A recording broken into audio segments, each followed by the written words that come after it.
بسم اللہ الرحمن الرحیم۔ رکوع نمبر 7۔ وَإِذِ اسْتَسْقَىٰ مُوسَىٰ لِقَوْمِهِ فَقُلْنَا اضْرِب بِّعَصَاكَ الْحَجَرَ فَانْفَجَرَتْ مِنْهُ اثْنَتَا عَشْرَةَ عَيْنًا قَدْ عَلِمَ كُلُّ أُنَاسٍ مَّشْرَبَهُمْ كُلُوا وَاشْرَبُوا مِن رِّزْقِ اللَّهِ وَلَا تَعْثُوا فِي الْأَرْضِ مُفْسِدِينَ وَإِذْ قُلْتُمْ يَا مُوسَىٰ لَن نَّصْبِرَ عَلَىٰ طَعَامٍ وَاحِدٍ فَادْعُ لَنَا رَبَّكَ يُخْرِجْ لَنَا مِمَّا تُنبِتُ الْأَرْضُ مِن بَقْلِهَا وَقِثَّائِهَا وَفُومِهَا وعدسها وبصلها قال أتستبدلون الذي هو أدنى بالذي هو خير اهبطوا مصرا فإن لكم ما سألتم وضربت عليهم الذلة والمسكنة وباءوا بغضب من الله ذلك بأنهم كانوا يكفرون بآيات الله ويقتلون النبيين بغير الحق ذلك بما عصوا وكانوا يعتدون صدق اللہ العظیم۔ شروع کرتی ہوں اللہ تعالیٰ کے نام سے جو رحم کرنے والا ہے، جو بڑا مہربان ہے اور ہمیشہ رحم فرمانے والا ہے۔ رکوع نمبر 7 کا ہم ترجمہ کرنے جا رہے ہیں، اور یاد رکھیے گا کہ یہ بنی اسرائیل کے جو واقعات ہیں، تسلسل کے ساتھ ساری باتیں بنی اسرائیل کے ساتھ اللہ تعالیٰ مخاطب کر کے کہہ رہا ہے۔ اللہ تعالیٰ فرما رہے ہیں وَإِذِ اسْتَسْقَىٰ، اور یاد کرو اے بنی اسرائیل جب آپ نے استسقا پانی کی دعا مانگی، موسیٰ لِقَوْمِهِ کہ موسیٰ نے اپنی قوم کے لیے جب پانی کی دعا مانگی، فَقُلْنَا اضْرِب بِّعَصَاكَ الْحَجَرَ تو قُلْنَا ہم نے فرمایا، ہم نے کہا، اضرب مارو، بی عصا اپنی عصا کا، تیری عصا، یعنی کہ حضرت موسیٰ کو اللہ تعالیٰ فرما رہے ہیں کہ اے موسیٰ جو تیری عصا ہے، جو تیری لاٹھی ہے، اس کو مارو الحجر چٹان پر۔ تو ہم نے فرمایا اپنی عصا کو فلاں چٹان کے اوپر مارو، فن فاجرت تو فوراً اس میں سے بہہ نکلے، منہ اس میں سے اسنتا عشرتا 12، اسنتا عشرتا 10 اور 2 12، یعنی کہ اس میں سے 12، کیا اس میں سے 12 بہہ نکلے، عینا چشمے، اس میں سے 12 چشمے، اس چٹان میں سے 12 چشمے بہہ نکلے، قد عالمہ کلو اناسی مشربہم تو عالمہ جان لیا، پہچان لیا، کلو اناسن ہر گروہ نے، جتنے بھی حضرت موسیٰ علیہ السلام کی قوم کے گروہ تھے، ٹوٹل اس میں بتایا جائے گا آگے چل کر 12 گروہ تھے تقریباً، تو انہوں نے سب نے کیا کیا، مشربہم اپنا اپنا گھاٹ پہچان لیا، واشرب کولو واشربو تو اللہ تعالیٰ نے کہا کھاؤ اور پیو، یہ فعل امر کا صیغہ ہے، حکم کے معنوں میں اللہ تعالیٰ کہتا ہے کھاؤ پیو من رزق اللہ، اللہ تعالیٰ کے دیے ہوئے رزق میں سے، ولا تعثوا اور نہ پھرو فی الارض مفسدین زمین میں فساد برپا کرتے ہوئے، اور اللہ تعالیٰ کہتا ہے زمین میں فساد مچاتے ہوئے نہ پھرو، وَإِذْ قُلْتُمْ اور یاد کرو جب تم نے کہا، یا موسیٰ اے موسیٰ، لن نصبر علی طعام واحد کہ اے موسیٰ، یعنی کہ حضرت موسیٰ علیہ السلام کی جو قوم ہے ان سے مخاطب ہے اللہ تعالیٰ کہ اے بنی اسرائیل یاد کرو جب تم نے کہا تھا کہ اے موسیٰ لن نصبر ہم صبر نہیں کر سکتے علی طعام واحد ایک ہی طرح کے کھانے کے اوپر، تو فدعوا لنا تو اپنے اللہ سے، اپنے رب سے، ربا کا فدعوا لنا ربا کا تو اپنے رب سے ہمارے لیے دعا کیجئے کہ یخرج لنا مما تنبت الارض کہ وہ زمین سے ہمارے لیے نکالے، کیا نکالے، من بقلیہا یہ مختلف قسم کی سبزیاں اور کھانے پینے کی چیزیں ہیں جن کا انہوں نے نام لیا تھا باقاعدہ، اور کہا تھا اپنے رب سے کہو کہ یہ وہ زمین سے نکالے، بقلیہا ساگ، و قصہ آئیہا اور ککڑی، و فومیہا اور گیہوں یعنی کہ گندم کو کہا جاتا ہے، و عدسیہا اور مسور یہ دالوں کے حوالے سے ہے، و بصلیہا اور پیاز۔ قال اتستبدلون الذی موسیٰ نے کہا کیا تم لینا چاہتے ہو، کیا لینا چاہتے ہو، وہ جو ہوا ادنا بالذی ہوا خیر جو عمدہ چیز کے بدلے میں ادنا ہے،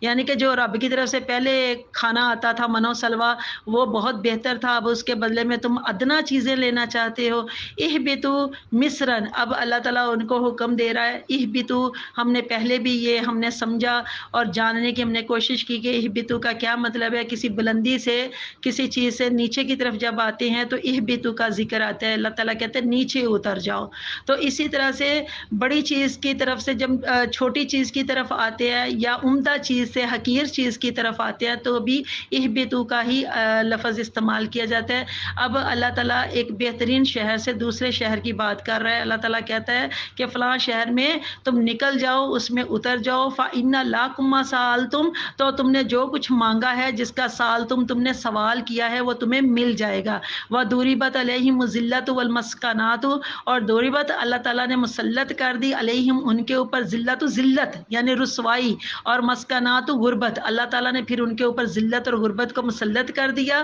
وباءوا بغضب من اللہ، اور وہ اللہ تعالیٰ کے غضب کے، غضب کہتے ہیں اللہ تعالیٰ کی ناراضگی، اللہ تعالیٰ کا غصہ، اللہ تعالیٰ کا عذاب، استغفر اللہ، تو وہ اللہ تعالیٰ کے غضب کے عذاب کے مستحق ہو گئے۔ ذالک بانہم کانوا یکفرون بآیات اللہ، اور یہ سب کس وجہ سے ہوا؟ اس وجہ سے کہ وہ اللہ تعالیٰ کی آیتوں کا، اللہ تعالیٰ کی نشانیوں کا انکار کیا کرتے تھے، وَيَقْتُلُونَ، اور قتل کر دیتے تھے کس کو؟ النبیین، نبیوں کو، انبیاء کرام کو بغیر الحق کے ناحق، اور اللہ فرماتے ہیں وہ انبیاء کو ناحق قتل کر دیتے تھے۔ ذالک بما عصوا وکانوا یعتدون، اور اللہ کہتے ہیں یہ سب کچھ اس وجہ سے تھا کہ عصوا، وہ نافرمان تھے، اور کانوا یعتدون، اور وہ حد سے بڑھ جایا کرتے تھے۔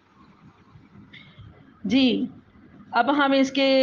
چیدہ جتنے بھی پوائنٹ ہیں ان کی طرف ہم آتے ہیں اور دیکھتے ہیں کہ یہ جو رکوع نمبر 7 ہے اس کی جو پہلی آیت ہے یعنی آیت نمبر 60، اس کے اندر اللہ تعالیٰ نے کیا فرمایا؟ یہ جتنی بھی پچھلی آیتیں ہیں ان کے ساتھ اس تسلسل کو قائم رکھتے ہوئے ہم دیکھتے ہیں کہ جب آیت 58 اور آیت نمبر 59 جب اس میں ذکر آ رہا تھا اور اللہ تعالیٰ نے فرمایا تھا کہ موسیٰ ان کی قوم سے کہ آپ ایک بستی میں چلے جاؤ، اور اللہ تعالیٰ نے یہ حکم دیا تھا، اب وہ اس بستی کی طرف جا رہے ہیں۔ اب یہی تسلسل اس آیت نمبر 60 کے اندر چل رہا ہے، اور جب وہ اس بستی کی طرف جا رہے تھے تو راستے میں تیا کا ایک ریگستان آیا تھا جس میں یہ جو بنی اسرائیل تھی، یہ جو قوم تھی، یہ پیاس سے تڑپنے لگے، تو انہوں نے حضرت موسیٰ علیہ السلام کی پاس آ کر کہا کہ ہمیں تو بڑی پیاس لگی ہے، تو پانی کے لیے دعا کریں، آپ اپنے رب کی بارگاہ میں ہمارے لیے پانی کے لیے دعا کریں۔ تو اللہ تعالیٰ نے اس وقت حضرت موسیٰ علیہ السلام کو حکم دیا تھا کہ آپ کا یہ جو عصا ہے، جو آپ کی لاٹھی ہے، اس کو فلاں پتھر کے اوپر ماریں۔ اب وہ فلاں پتھر کون سا ہے اس کا یہاں پر تو ذکر نہیں آیا، لیکن جب ہم تفسیر کی کتابوں کے اندر دیکھتے ہیں تو وہ چٹان کہتے ہیں اب تک بھی جزیرہ نما سینا میں موجود ہے، اور ایک کرسچین پادری ہیں ڈین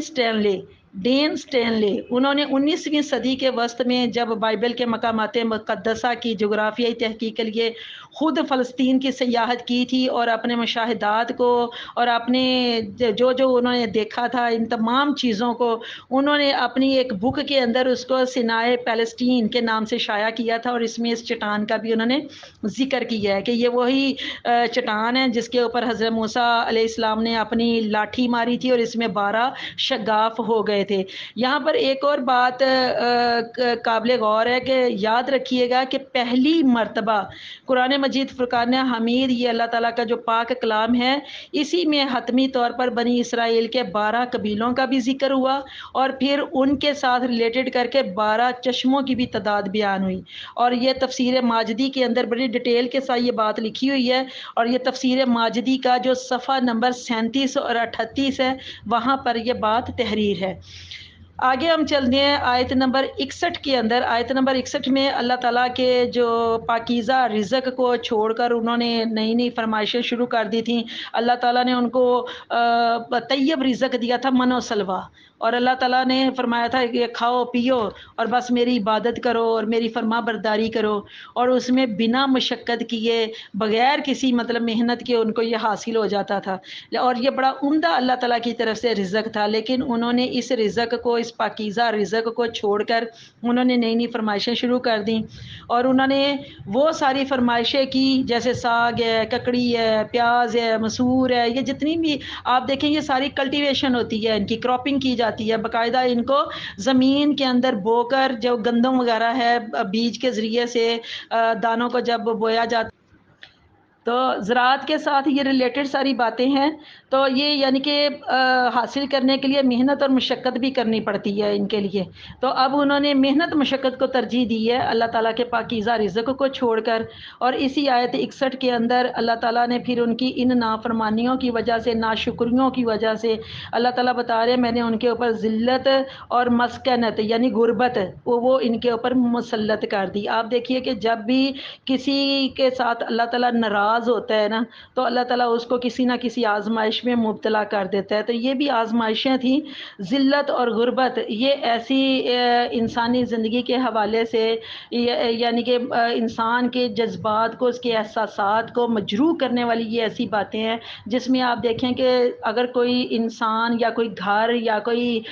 فیملی جس کے اندر ذلت اور غربت آ جائے، آپ دیکھیں اس کے سگے جو عزیز و قارب ہوتے ہیں، رشتہ دار ہوتے ہیں، وہ بھی منہ لگانا چھوڑ دیتے ہیں۔ معاشرہ تو بعد کی بات ہوتی ہے نا، کہ تو اپنے جو ہوتے ہیں نا وہ بھی چھوڑ جاتے ہیں جب غربت کسی کے اوپر آتی ہے یا برا وقت آتا ہے۔ تو یہاں پر یہی اس بات کو کہ اللہ تعالیٰ نے ان کے اوپر پھر برے وقت کا جب نزول کرنا تھا تو اللہ تعالیٰ نے ان کے اوپر رسوائی کو اور غربت کو، ان چیزوں کو مسلط کر دیا۔ معاشرتی لحاظ سے بھی آپ تجزیہ کریں کہ یہ دو ہی باتیں ہوتی ہیں کہ جس کی وجہ سے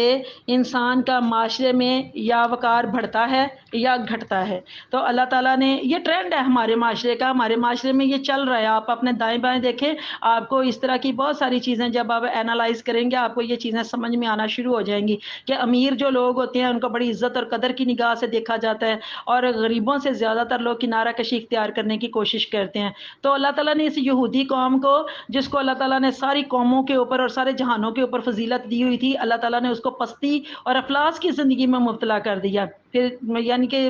جس کے وہ مستحق تھے، جب اللہ تعالیٰ نے ایسا کیا تو کیوں کیا؟ اللہ تعالیٰ نے یہ سب ان کی نافرمانیوں کی وجہ سے ایسا کیا، ناشکریوں کی وجہ سے ایسا کیا۔ آج بھی اگر فیس منع اگر ہم نوٹس کریں تو آپ دیکھیں گے یہ یہودی قوم ہے نا، دوسری قوموں سے کہیں زیادہ غریب ہے۔ یہ اور بات ہے کہ ان کے چند لوگ ہیں جو وہ بہت زیادہ امیر ہیں، بہت زیادہ دولت مند ہے، لیکن زیادہ تر یہ جو یہودی قوم ہے نا، یہ غریب قوم ہے۔ اب اسی آیت 61 کے آخر میں آپ غور کیجئے تمام واجب الاحترام کہ اللہ تعالیٰ نے اپنی بات کو دوبارہ ریپیٹ کیا ہے، دوبارہ دہرایا اس بات کو جو اللہ تعالیٰ نے کہا ہے کہ بنی اسرائیل کے حوالے سے کہ یہودی قوم کے اوپر عذاب مسلط جو میں نے کیا تھا نا، جو عذاب، جو غضب جو مسلط کیا گیا تھا وہ بلا وجہ نہیں تھا، بلکہ ان کی اپنی کرتوتوں کی وجہ سے تھا، ان کی اپنی بدعمالیوں کی وجہ سے تھا، ان کی اپنی نافرمانیوں کی وجہ سے یہ سزا ان کو دی گئی تھی۔ تو یہ بات پہلے بھی اللہ تعالیٰ نے کی ہے کہ میں کسی کے اوپر ظلم نہیں کرتا، کسی کو میں تکلیف نہیں دیتا، کسی بھی نفس کو، بلکہ یہ لوگ خود ہی اپنے نفسوں کے اوپر ظلم کرتے ہیں، زیادتیاں کرتے ہیں اپنے ساتھ۔ اب ایک جو بات ہے بڑی قابل ذکر ہے یہاں پر، جو انبیاء علیہ السلام کا جو یہ ناحق قتل کر دیا کرتے تھے، قتل کرنے کی بات ہوئی ہے، آپ غور کیجئے کہ بہت سارے نبیوں کا ذکر آئے گا جن کو انہوں نے مطلب قتل کیا تھا، اس میں جو قابل ذکر ایک قتل ہے نا، وہ بہت ہی قابل ذکر جو قتل ہے وہ حضرت یحییٰ علیہ السلام کا واقعہ ہے۔ حضرت یحییٰ علیہ السلام کا جو بائبل اور جو انجیل کی جو مرکز کتاب ہے اس کے اندر ان کو یوحنا کہہ کر پکارا گیا ہے، حضرت یحییٰ علیہ السلام کو یوحنا کے نام سے پکارا گیا ہے۔ تو اس میں ان کا پورا قتل کا واقعہ کہ ان کو قتل کیوں کیا گیا تھا اور کس وجہ سے، ان کے زمانے میں جو بادشاہ تھا اس نے اپنے بھائی کی بیوی کو اپنی داشتہ بنا کر رکھا ہوا تھا، تو حضرت یحییٰ علیہ السلام نے اس بادشاہ سے کہا تھا یہ تم نے غلط رکھا ہوا ہے، تو اپنے بھائی کی بیوی کو مطلب چھوڑ دو، اس کو مطلب آزاد کر دو۔ تو اس نے الٹا بات ماننے کی بجائے وہ دشمن ہو گیا، تو اس نے پھر حکم دیا کہ ان کو قتل کر دیا جائے۔ تو نہ صرف ان کو قتل کیا گیا بلکہ ان کا سر کٹوایا گیا، اور ان کا جو سر کٹوا کے اس نے اس کٹے ہوئے سر کو تھال میں رکھ کر اپنی وہ جو معشوقہ تھی اس کو پیش کیا تھا۔ تو اس طرح سے بہت سارے انبیاء کرام کا ناحق یہ قتل کر دیا کرتے تھے، صرف نافرمانیوں کی وجہ سے اور اس اپنے جو بدعمالیوں کی وجہ سے جس میں وہ بہت زیادہ حد سے بڑھ گئے تھے۔ تو اللہ تعالیٰ فرماتے ہیں پھر ہم ان کے اوپر اپنا غضب اور اپنا عذاب بھی نازل کریں گے جب وہ ہمارے برگزیدہ ہستیوں کو، میرے انبیاء کو بھی یہ مطلب ناحق قتل کر دیتے ہیں، پھر نافرمانیاں بھی کرتے ہیں، ہم ان کو بار بار معاف بھی کرتے ہیں لیکن پھر بھی یہ باز نہیں آتے۔ تو ایک وقت ایسا آیا، یہ جو قوم تھی جس کو اتنی اللہ تعالیٰ نے یہودی قوم کو عزت دی ہوئی تھی، اللہ تعالیٰ نے اس کی عزت چھین لی، اللہ نے ان کی دولت چھین لی، شہرت چھین لی، اللہ تعالیٰ نے ساری نعمتیں ان سے چھین لی، اور جس قوم کو یعنی اس مسلمان قوم کو جس کو یہ حقیر سمجھا کرتے تھے اور اپنے نوکر چاکر اور خدمت گزار بنا کر رکھا کرتے تھے، غلام بنا کر رکھا کرتے تھے، لیکن یہ قوم انتہائی عاجزی اور انکساری کے اندر رہنے والی تھی، ہر وقت عاجزی کے ساتھ. تو اللہ تعالیٰ کو یہ عاجزی ہی پسند آئی تھی، اور یہ سب سے بڑی یہ بات تھی مسلمانوں کی، یہ شرک نہیں کیا کرتے تھے. تو اللہ تعالیٰ نے وہ جو ساری نعمتیں وہ جو یہودیوں کے پاس تھی، اللہ تعالیٰ نے وہ ایک ایک کر کے ساری ان سے چھین کر پھر اس مسلمان قوم کو دینا شروع کر دی. اور ایک وقت آیا کہ وہ جو قوم جو کبھی ساری قوموں کے اوپر فوقیت میں تھی، اللہ تعالیٰ نے اس قوم کو نچلے درجے پر کر دیا، اور اس مسلمان قوم کو ساری قوموں کے اوپر فوقیت دے دی، فضیلت دے دی. اور یہی بات تھی، سب سے بڑی یہی بات تھی جو ان یہودیوں سے یا عیسائیوں سے یہ برداشت نہیں ہوتی تھی، اور عیسائیوں سے بھی زیادہ یہودیوں سے یہ بات ناقابل برداشت تھی کہ یہ ساری چیزیں تو ہمارے پاس ہوتی تھیں، یہ سب کچھ تو ہمارے پاس تھا، یہ برتری اور فضیلت تو ہمارے پاس تھا، یہ مرتبہ شان و شوکت یہ سب کچھ تو ہمارے پاس تھا، اب ان کے پاس کیسے آ گیا. تو اللہ تعالیٰ جس کو چاہے، اللہ تعالیٰ جس کو چاہے عزت دے دے، جس کو چاہے ذلت دے دے، یہ تو اللہ تعالیٰ کے اختیار میں ہے نا، اور اللہ تعالیٰ قادر مطلق ہے. تو اللہ تعالیٰ سے دعا ہے کہ اللہ تعالیٰ ہمیں اپنا فرما بردار رکھے، ہمارا ایمان سلامت رکھے، اور اللہ تعالیٰ کے جو احکامات ہیں، احکامات شریعہ، اللہ تعالیٰ ان کی ہمیں پابندی کرنے کی، تقلید کرنے کی توفیق عطا فرمائے، اور اللہ پاک ہمیں اپنی زندگیوں کو بھی اسی طرح سے سنوارنے کی توفیق عطا فرمائے جیسا اللہ تعالیٰ ہمیں دیکھنا چاہتا ہے.